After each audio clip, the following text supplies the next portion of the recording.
have you changed since all this stuff in your life? And your answer was, I think so. It's the audience decision to judge. That was kind of a weird answer when you said that. Well, with him a year ago. if you first of all, instead of characterizing it, you want me to play it for you? If you want to play it, if you want to play it, go ahead and play it. Let's play it and let's react. I'm not. to it. But if you want to go back, I don't want to go back. We're kind of all over the map here, but go ahead. I'll be glad to go. I don't.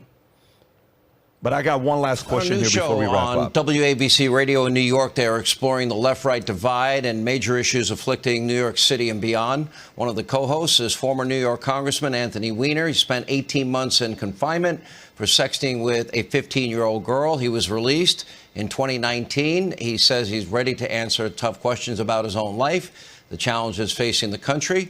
He's joining now our friend Curtis Sliwa with a new show, their co-host, The Left versus the Right. Anthony Weiner, thank you for being with us. Curtis Sliwa, always good to see you, my friend. I guess the first question that I have is, you pled guilty, Anthony, to sending obscene materials to a young girl, a 15-year-old girl. You pled guilty, you served jail time. Have you changed? Are you a different person? Well, I think so. I don't think anyone can go through that kind of experience, and I think this is probably true of people who have been through other types of adversity. I don't think you go through that type of experience and don't emerge changed. Well, but Anthony, wait a minute. So I think it's fairly Anthony, obvious. That's an obscure answer. I think so. Either you know in your heart if you changed, or you know in your heart if you didn't change. Can you assure people, because you're going to now try and draw in an audience, and they're going to want to know if you've changed or not. Have you changed? They can judge for themselves. I'm sorry? I said they can judge for themselves. I'm not out to persuade you or anyone else that I've changed. I'm doing a radio show, and people can call in and ask me questions. We did one this past Saturday where people had an opportunity to call in. And pause it?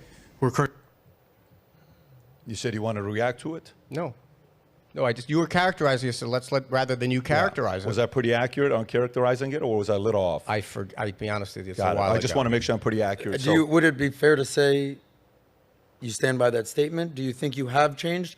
Dude, I didn't know those allegations. Those are heinous allegations. Have you changed?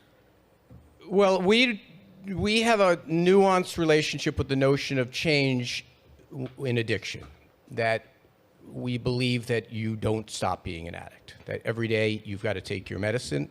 It's no different than being an epileptic, that once you know you have the disease, you've got to take your medication. But a disease of texting and sexting a 15-year-old girl, a disease? Well, I did all of these things under the influence of an addiction that I still have. What is that addiction?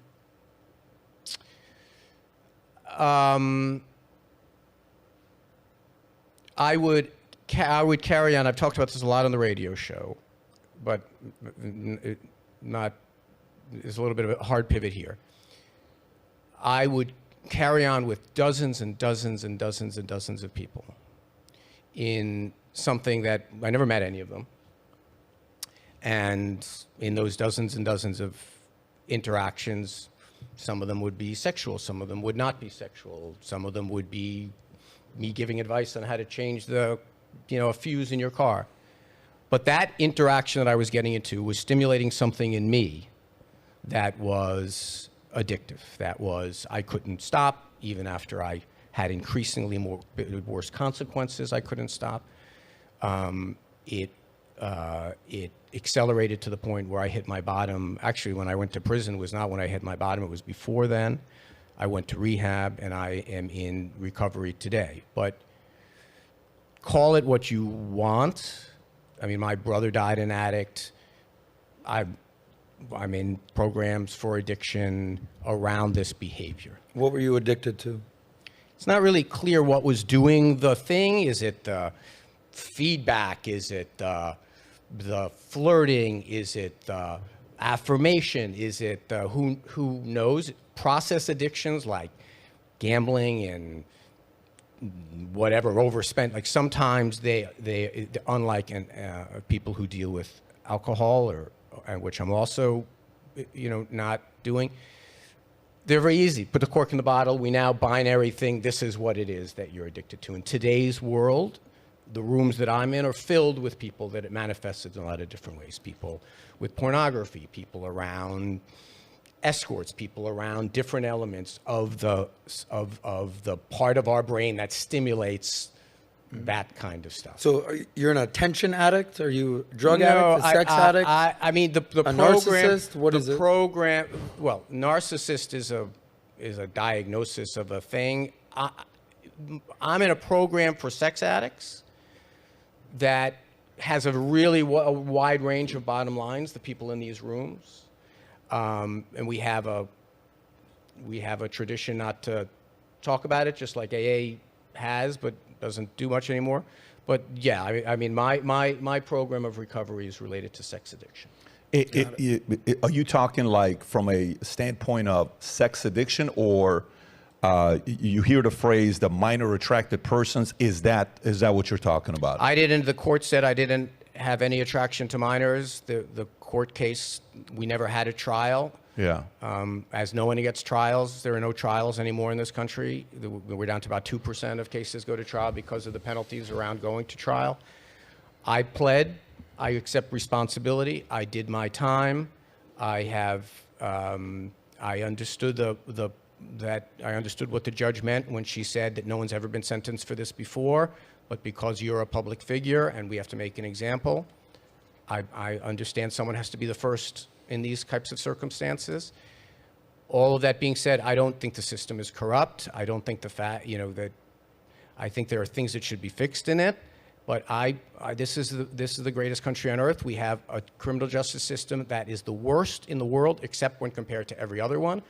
And I know that when you're a person of my prominence, that there's an expectation that I'm going to be sentenced for things that someone else might not be. Do you think you should have gone to jail? No. You do not? I should not. What were the exact charges?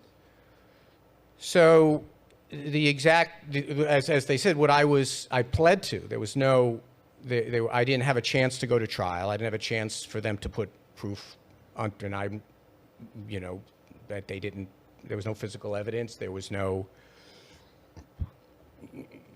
I should not have gone to, no one's ever gone to jail for this. I mean, we had a former governor prosecuted in the same district that literally was using money in transactions to hire sex workers and things like that. And he wasn't prosecuted. He resigned and, whatever. He left in disgrace. The disgrace and dishonor that I met with and being in recovery and trying to get my life back. I don't think people should go to prison for what I did. How concerned are you that this is your everlasting legacy? We have a saying, what other people think of me is none of my business. I don't have a particular, I heard a conversation, it was an interesting one about legacy that you did with Jeffrey Toobin. So to let you know that I was listening. By the way, to be fair, we actually liked the guy, Jeffrey Toobin, and we laughed and had a great time with the guy, even though we disagreed with many different things. Yeah, no, it sounded like he's a good guy. He sounded like his book was interesting. But you asked this question about legacy, and I am not I think part of what led me into an addictive spiral was being in airports and having people come up to me and wanting to take pictures of me. I was famous for shouting at Hannity and beating the crap out of Fox News guys and jousting and fighting and whatever it is. The most famous thing I ever did in Washington was having a loud exchange over the 9/11 first responders bill. And that type of mania, the type of what do people think about me at this? Oh, I have people love me, but do they love me enough? Do they love me the right way? And so this notion of do I get up every morning and look at my son sleeping in bed, think about the problems my city faces, my country faces, think about the ways I can be service to other addicts who are sick and suffering. And do I say, well, I wonder what's going to happen. My father died a month ago. Do I wonder what people are going to say at my funeral? I don't, to be honest with you, that stuff, that way of thinking about things, all I can do is today. If someone says to me, do you want to get on a plane and go down and do this interesting podcast with these guys who might not agree with you, but who knows? Maybe someone will be watching who'll say, that's an interesting thing. Let me tune into Anthony's show. That's an interesting take. Let me give more oxygen to people who do that. all I can do is today take the next right step. And if I get too concerned about future tripping about, well, what will this people think about me? So when Sean Hannity says to me, have you changed, or are you better, or have you improved? And I say, I don't know, and then I put some meat on the bones, and I say, look, that's for other people to decide if they want. I'm not terribly concerned about that. If someone wants to ask me a specific question like you've asked me today, I'll be glad to answer it. But no, I'm not particularly concerned.